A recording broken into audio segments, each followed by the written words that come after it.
sa motorsiklo, dakpan atol sa Operation Dakop sa mga operatiba sa Traffic Management Unit.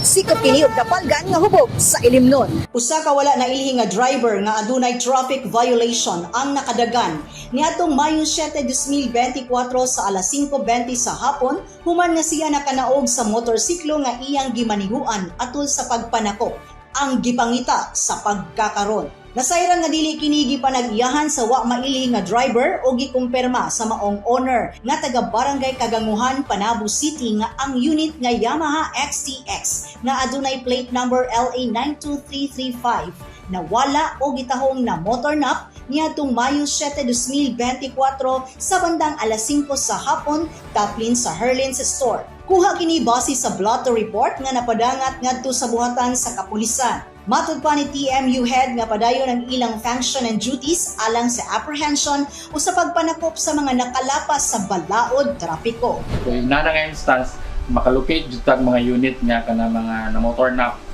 Usa tong opisina no nga makatabang sa mga kinsang mga payment nga nawalaan. Actually, pwede kaya sila mo bisita sa itong impounding area para mo tan-aw sa mga unit kung kinsang possibly nga mga nawalaan or na motor napan. Padayon pa nga gipangita ang maong wa na ilhing driver ug matud pa ni Banies nga posibleng mag-atubang kini og kaso. Mga balaod nga diin motor napping. So usa gina kayong rason nga iyang ma-impose nato sa iya para pwede nato siyang apprehend o mabuhatan og mga legal basis para mapasakaan masangat kaso batok sa mga inana ang mga body elements diri sa Sugar.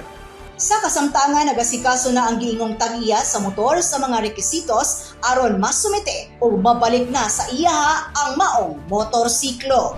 Kauban sa camera, Richard Vitas, kini si Dali Amag, nagikan sa City Information Office Broadcast Services alang sa Frontline News Panabo.